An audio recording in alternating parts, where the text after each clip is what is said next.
எல்லாருக்கும் வணக்கங்க. 1 லட்சம் கொடுத்தால் 1 கோடி அஸ்வின் ராவ் வியாபாரம் பற்றி உங்களில் ஒருவன் அருண் அலைஸ் ஏகே. எல்லோரும் நல்லா இருக்கீங்களா? நான் நல்லா இருக்கீங்களான்னு கேட்குறவங்க யாருன்னு கேட்டால், இந்த என்னன்னே தெரியாத வியாபாரத்துக்கு பணம் போட்டுட்ருக்க, அந்த வியாபாரம் என்ன வியாபாரம்னே கேட்காம பணம் போட்டுட்ருக்க நல்ல உள்ளங்களுக்கு தான் நான் நல்லா இருக்கீங்களான்னு கேட்டேன். போடுங்க, அது உங்களோட விருப்பம், உங்கள் பணம் நீங்கள் போடுறீங்க. ஆனால் யாராவது ஒருத்தராவது இந்த ஃபண்டு நேம் என்ன, இந்த வியாபாரத்தோட பேர் என்ன, இது எங்கேருந்து வருது, எதையும் கேட்க மாட்டீங்க. அப்படி யாருக்காச்சும் தெரிஞ்சிச்சுன்னா உடனே எனக்கு கால் பண்ணுங்கள். என்னோடய நம்பர் இப்போ சொல்கிறேன், 8778020340. இந்த நம்பருக்கு கால் பண்ணுங்கள். திரும்பவும் சொல்கிறேன், 8778020340. இந்த நம்பருக்கு கால் பண்ணி, அருண் இதுதான் பிஸ்னஸ், இந்த பாருங்கள் என்கிட்ட ப்ரூஃப் இருக்குது அப்படின்னு சொல்லுங்கள். ரொம்ப சந்தோஷப்படுவேன். ஏன்னா நீங்களாவது நல்ல மாதிரியாக பணத்தை போட்டுட்ருக்கீங்கிற ஏதோ ஒரு நல்ல எண்ணத்தில் தாங்க கேட்குறேன், வேறு ஒன்றும் இல்லைங்க. நம்ம 100 ரூபா யாராச்சும் கடன் கேட்டால் கூட நம்ம என்ன பண்ணுவோம், 1008 கேள்வி கேட்போம், எதுக்கு, ஏன், என்ன, ஏதுன்னு. ஆனால் லட்சம் கோடியாக போட்டுட்ருக்கோம். இது வரைக்கும் நம்ம ஒன்றுமே கேட்கவே இல்லை. சார் 3 நாளில் முடிய போகுது சார், கடைசி நிமிஷம் நீங்கள் அப்படியே என் கையை பிடிச்சி ஏனில் ஏறிடுங்கம்மா செந்தாமரை கண்ணை. இந்த செந்தாமரை கண்ணை மாதிரி 1ஆம் நம்பர் திருட்டு ஒரு மனுஷனை பார்க்கவே முடியாதுங்க. 1ஆம் நம்பர் திருட்டுப்ப எப்படிலாம் நம்மள்ட்ட கறக்கணுமோ, அதாவது அவன் நான் ஒரு 100 மாடு வாங்கியிருந்தா இன்றைக்கி அவன் 1 லட்சம் மாடு ஆகியிருப்பான். அந்தளவுக்கு ஒரு திறமைசாலி. எல்லாரோட வேட்டி, சட்டை, பேண்ட்டு, சட்டை, ஜட்டி எல்லாத்தையும் உருவிடுவாங்க. அருணா கொடி முத கொண்டு உருவிடுவான். என்னெல்லாம் உருவி உட்கார வச்சிட்டான். நம்ம 100 ரூபா கடன் கேட்டால் கூட ரொம்ப யோசிப்போம், 100 ரூபா இதுக்கு கேட்குறான். நம்ம கேட்டு அது, ஆனால் லட்சமாக நம்ம கொடுக்குறப்ப ஒரு கேள்வி கூட கேட்கல.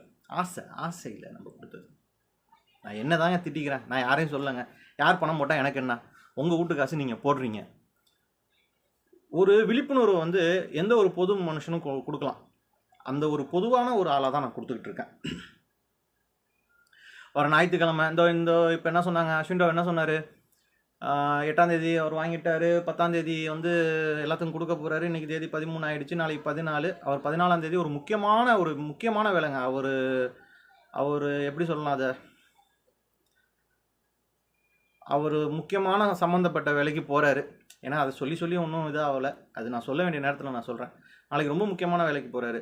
நான் டெல்லியில் இருக்கேன், பாம்பேயில் இருக்கேன், எங்கே வேணாலும் இருக்காங்களாம். அவர் முக்கியமான ஒரு வேலை, ஒரு இடத்துக்கு போகிறாரு. போயிட்டு வரட்டும்.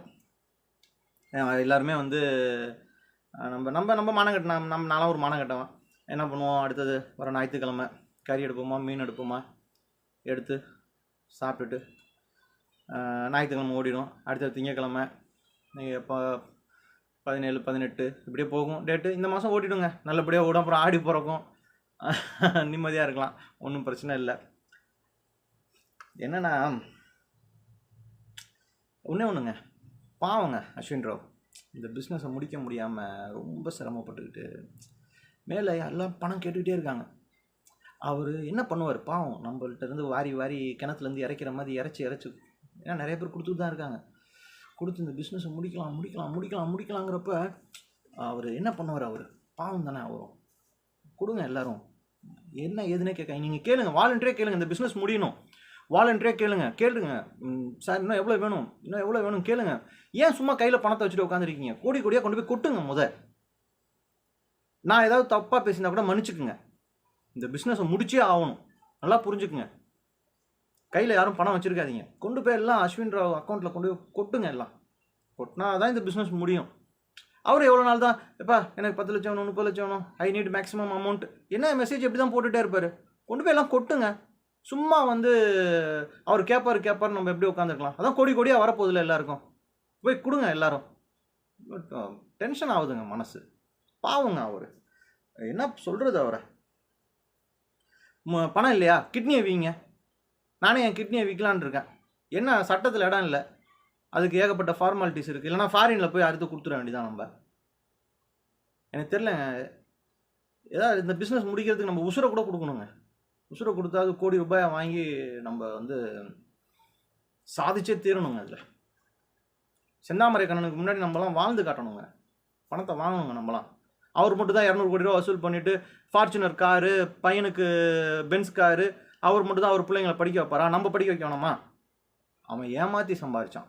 நம்ம வியாபாரத்தை முடித்து நேர்மையான வழியில் நம்ம வாங்கி நம்ம இதை வந்து காட்டியே ஆகணுங்க. தெரியலங்க, நம்ம உடம்புல எதை விற்கலாம் எதை விற்கக்கூடாதுன்னு தெரியல. அதெல்லாம் பார்க்கணும், லீகலாக பார்த்து என்ன எதுன்னு. நம்ம ஏன்னா இல்லீகலாக போக தெரியாது. அப்படிப்பட்ட குடும்பத்தில் நம்ம பிறக்கலை. ஒன்று நல்லா தெரிஞ்சுங்க, பணம் கொடுத்துட்டே இருந்தீங்கன்னா தான் ஃபோன் பண்ணுவாங்க, ஃபோன் எடுப்பாங்க, அஸ்வின் ராவ் தரிசனம் கிடைக்கும். பணம் கொடுக்கலன்னா ஃபோனை பிளாக் பண்ணுவாங்க. அதுக்கு உதாரணம் செந்தாமரை கண்ணை ஒரு பாட்டியோட ஆடியோ நான் எல்லாருக்குமே கொடுத்தேன். 67 வயசு பாட்டி 62 வயசில் பணம் கொடுத்தாங்க. 5 வருஷம் ஆயிடுச்சு. 3 வருஷமாக செந்தாமரை கண்ணை பிளாக் பண்ணிட்டான். அவங்கள்ட்ட என்ன சொன்னான்? நான் ஒரு வாரத்தில் பணம் தரேன்னா 1 மாதமே ஓடிடுச்சு. அவன் அப்படியே சொல்லிக்கிட்டே தான் இருப்பான். அவன்கிட்ட இருக்கிற பணத்தை அந்த பாட்டிக்காச்சும் கொஞ்சம் கொடுக்கலாங்க. பாவங்க. தலைவர் வந்து ரேடிசன், செந்தாமரை கண்ணன் வந்து ரேடிசன் ஹோட்டலில் தான் ரூம் போடுவார். என்னங்க, ஃப்ளைட் டிக்கெட் மட்டுமே 3 கோடி ரூபாய்க்கு மேலே போட்டிருக்காங்க. இதை வேணால் நம்ம வந்து எப்படி அந்த ஆதாரத்தை எடுக்கலாம்னு நான் வேணால் சொல்கிறேன். அது கொஞ்சம் லீகலாகவே போகலாம், ஒன்றும் பிரச்சனை கிடையாது. நான் சொல்கிறேன், 3 கோடி ரூபாய்க்கு டிக்கெட் போட்டிருக்காரு. ஏன்னா அப்படியே பறந்து பிஸ்னஸ் பண்ணார் அவர்.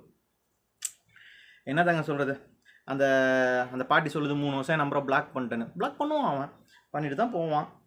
இன்னும் ரொம்ப முக்கியமான ஒரு விஷயங்க, இப்போ நேற்று அருண்குமார் அதான் என்ன அரெஸ்ட் பண்ணிட்டாங்களாம். இது பாருங்க, என் வீட்டில் தான் உட்காந்துருக்கேன். என்னோடய ரூமு திருச்சியில் தான் இருக்கேன். அரெஸ்ட் பண்ணிட்டாங்க. எனக்கே பயமாகிடுச்சு, ஐயோ அப்படின்னு. அரெஸ்ட் பண்ணிவிட்டு உள்ளே போட்டாங்க என்ன அப்படின்னு செந்தாமரை கண்ணா எல்லாத்தையும் சொல்லிகிட்டு இருக்கான். எதுக்குங்க, நான் என்ன கொலை பண்ணேன்னா, கொள்ளை அடித்தேன்னா, இவனை மாதிரி ஊர் முதல்ல அடித்து கொட்டிக்கிட்டேன்னா என்ன எதுக்கு அரெஸ்ட் பண்ணணும்? இல்லை அரெஸ்ட் பண்ணட்டுங்கிறேன் நான். ஐயோ, இந்த அரெஸ்ட் பண்ணியாச்சியும் இந்த ஃபாரின் ஃபண்டு என்ன, இந்த இரிடியம்னா என்ன, நானாவது 4 பேருக்கு சொல்லலாம். என்ன ஒரு 10 பேர் சுற்றி என்ன ஒரு மீடியாக்காரவங்களாம் Sun news, Vijay Zee news, அந்த கண்ட நியூஸ் எல்லாம் என்ன பார்த்து ஏதோ ஒன்று நம்மளும் ஒரு ஆளாகலான்னு நினச்சா அரெஸ்ட் பண்ணுங்கப்பா. என்ன எவ்வளோ நாள் தான் நம்மளும் இப்படியே இந்த யூடியூப்பில் வீடியோ போட்டுக்கிட்டு அதை போட்டுக்கிட்டு? எனக்கு ஒன்றும் புரியலைங்க. முக்கால்வாசி நானும் இந்த மீடியாவில் இப்போதைக்கு நம்ம மீடியாவில் இல்லைங்க, இந்த விஷயத்தை வெளியில் கொண்டு வரணுங்கிறது என்னோட எல்லாரும். இந்த பணம் திரும்பி வருதா வரலையான்னு எனக்கு தெரியல. ஆனால் இந்த விஷயத்தை ஒரு அவேர்னஸ், ஒரு பெரிய லெவலில் க்ரியேட் பண்ணணும், எல்லாருக்கும் தெரியப்படுத்தணும். ஏதோ நமக்கு அப்புறம் யாரும் ஏமாறக்கூடாதுங்கிற ஒரு நல்ல எண்ணத்தில் தான் நான் சொல்கிறேன். ஆனால் இதுக்கு முன்னாடி பணம் கொடுத்தவங்க யாரும் நம்ம ஏமாந்துட்டோம்னு நினைக்காதீங்க. பணத்தை கொடுத்துக்கிட்டே இருங்க. அப்புறம் இன்றைக்கி ஒரு ஆடியோ, இன்றைக்கி தேதி வந்து 13 ஜூலை 2023, இன்றைக்கி போடுற ஆடியோ. இன்றைக்கி இந்த வீடியோ எனக்கு ஒரு ஆடியோ வந்துச்சு. எம்டி ரவிச்சந்திரன், குடுமியான்மலை ரவிச்சந்திரன் அருள்தாஸ் அறக்கட்டளையோட ஒரு ஆடியோ. ஒருத்தர் பணம் கொடுத்துட்டு பாதிக்கப்பட்டவர் ஒரு ஆடியோ போட்டார். அதை நான் எல்லாருக்கும் ஷேர் பண்ணி விட்டேன். அந்த ஆடியோவில் வந்து பாவம் என்ன மாதிரி ஒருத்தர் பணம் கொடுத்துட்டு ரொம்ப கஷ்டப்படுறாரு. அவர் பேர் பூபதின்னு நினைக்கிறேன், பெரம்பலூர் மாவட்டத்தை சேர்ந்தவர். போலீஸில் கம்ப்ளைண்ட் கொடுத்துருக்காங்க, இன்னும் எஃப்ஐஆர்லாம் போடலை. ஆனால் வந்து அவரை எம்டியை தேடிட்டுருக்காங்க, எம்டி ரவிச்சந்திரனை தேடிக்கிட்டு இருக்காங்க. அவர் எங்கே ஒழிஞ்சிருக்காரு என்னன்னு தெரியல. அவரு கூட நான் இந்த ஆடியோ போட்டேன், என்னோடய வீடியோ போட்டுட்ருக்கேன், எல்லாம் பார்க்குறாரு. பாவம் ஏதோ ஒன்று என்ன இருக்குன்னாச்சும் வெளியில் வந்து சொல்லலாம்ல. ஒரு பல தடவை வந்து தினத்தந்தி பேப்பர்லலாம் வந்து நிதி உதவி கொடுக்க போகிறேன்னு பக்கமாக போட்டார். நானே பார்த்துருக்கேன். எங்கள் வீடு பக்கத்தில் இருக்கவங்க அந்த டீமில் இருக்காங்க, என் சொந்தக்காரங்க கூட இருக்காங்க. அதனால் எனக்கு பேசுகிறதுக்கு உரிமை இருக்குது. ஏதோ ஒரு விஷயம் உண்மையை சொல்லலாம்ல, ஏன் ஒளிஞ்சு வாழணும்? ரவிச்சந்திரன் ஐயா அவர்கள் வந்து உண்மையை சொல்லுங்கள். பாவம் உங்கள் இன்வெஸ்டர்ஸ் எல்லாருமே ரொம்ப கஷ்டத்தில் இருக்காங்க. அதெல்லாம் உங்களுக்கு எங்கே புரிய போகுது? இது வந்து ஒரு சிந்துபாத்து கதை மாதிரிங்க. தெரியும் உங்களுக்கு சிந்துபாத்து கதை என்னங்கிறது எல்லாத்துக்கும் தெரியும். ஆனால் அதை விட சிறப்பான கதை நம்ம இந்த ஃபாரின் ஃபண்டு இரிடியம் பிஸ்னஸோட இன்னும் சொல்லிக்கிட்டே இருப்பாங்க, இன்னும் போய்கிட்டே இருக்கும். அடுத்த தலைமுறை இதை படிப்பாங்க. நல்லா புரிஞ்சுக்குங்க. அடுத்த வாரம் இதே இதே டேட்டு இன்னும் 2 நாள் 3 நாளில் முடிய போகுது. அடுத்த வாரமும் போயிடும். அதுக்கு அடுத்த வாரம் இன்னும் ஆடி பிறக்க போகுது. ஆடி பிறந்துச்சுன்னா அமோகமாக இருக்குங்க எல்லாருக்கும். ஆட்டி படைக்க போகுது பாருங்கள் எல்லாத்தையும். ரொம்ப சிறப்பாக இருக்கும். பணம் மட்டும் போட்டுக்கிட்டே இருங்க. அஸ்வின் ராவுக்கு போடுங்க. அஸ்வின் ராவ் நினச்சா 4 கார் 5 கார், இப்போ இந்த 2 கார் வேறு ஏப்ரல் 26 அவர் பிறந்தநாளைக்கு வேறு வால்வோ பிஎம்டபிள்யூலாம் கொடுத்தாங்க. எனக்கு ஒரு காரை கொடுத்தா கூட விற்று ஏதோ என் பிரச்சனையை முடிச்சுக்குவேன். என்ன இவங்க இந்த பிஸ்னஸை பற்றி வெளியே சொல்லுங்கிறாங்க. என்னால் பல கோடி ரூபா அஸ்வின் ராவ் கலெக்ஷன் ஆகிட்டு இருக்கு. நான் போடுங்கன்னு சொல்கிறேன்ல. ஏங்க நான் சொல்கிறேன்னு போடாதீங்க. ஐயோ சாமி, இதை வச்சு என்ன நிஜமாலுமே அரெஸ்ட் பண்ணிட போகிறாங்க. இது உங்களோட விருப்பம். என்ன கேட்டால் எனக்கு இதில் நம்பிக்கை கிடையாது. பிஸ்னஸ் இருக்கா இல்லையான்னு எனக்கு தெரியாது. நான் பணம் போடலங்க, நான் கொடுத்த பணத்தை கேட்டுக்கிட்டு இருக்கேன். நீங்கள் போடுறவங்க விருப்பப்பட்டு போடுங்க. ஏதோ என் வீடியோ பார்க்குறீங்கன்னா விருப்பப்பட்டு பாருங்கள், ஜாலியாக பாருங்கள். மனசு கஷ்டமாக இருந்தால் பாருங்கள். அஸ்வின் ராவ் நினச்சா ஒரு காரை விற்று கூட எனக்கு செட்டில்மெண்ட் முடிச்சுட்டு போகலாங்க. இப்போ செந்தாமரக்கண்ணா அவர் சொல்லி தான் செந்தாமரக்கண்ணா அக்கௌண்ட்டில் பணத்தை போட்டேன். செந்தாமரக்கண்ணன்ட்ட கார் இருக்குது. அவர் ஏன்னா ரொம்ப கஷ்டப்படுறாரு, பென்ஸ் மட்டும் தான் யூஸ் பண்ணுறாரு. அவர் நினச்சா எனக்கு முடிக்கலாம். ஏன் காரை வச்சு நான் பணம் போட்டேங்க. அப்போ ஆனால் அவங்க வந்து எதுவுமே செய்ய மாட்டாங்க. அஸ்வின் ராவ் நினச்சா முடிக்கலாம். இப்படி சொடக்கு போடுற நேரத்தில் எனக்கு அமௌண்ட் ட்ரான்ஸ்ஃபர் பண்ணலாம். ஏன்னா டெய்லி அவர் 50 லட்ச ரூபா வசூல் பண்ணிட்டு தான் உட்காந்துருக்காரு. இல்லாமலாம் இல்லை. இந்த பாருங்கள், போன மாதம் பாம்பே போனாங்க, இந்த மாதம் பாம்பே போகிறாங்க, டெல்லியில் இருக்காங்க, என்னென்னமோ பண்ணிட்டு தான் இருக்காங்க. என்ன நடக்குதோ தெரில, கடவுளுக்கு தான் தெரியும். நாராயணா நல்ல வழியை காட்டுப்பா. ஸோ இன்வெஸ்டர்ஸ் இன்வெஸ்ட் பண்ணுங்க. பாவம் அவங்க, அஸ்வின் ராவ் பாவம், ஏதோ புலம்புற மாதிரி இருக்குதுங்க. என்ன யாருக்கு என்ன நல்லது நடக்க போதோ தெரில. யார் பாவம், நிறைய பேர் செத்து போயிட்டாங்க.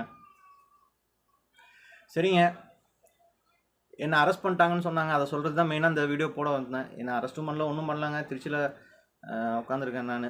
நாளைக்கு வெள்ளிக்கிழமை, நான்வெஜ் சாப்பிட முடியாது. சனிக்கிழமை ஞாயிற்றுக்கிழமை ஏதாச்சும் ஒன்று எடுத்து செஞ்சுட்டு, ஏன்னா அப்புறம் ஆடி பிறந்துடும். ஆடி பிறந்த அப்புறம் கோயிலுக்கு போகணும், எல்லாம் பண்ணணும். சிறப்பாக இருங்க, நல்லா இருங்க, சிந்தியுங்கள், செயல்படுங்கள். என்றும் உங்களுடன் அருண். நன்றி, வணக்கம்.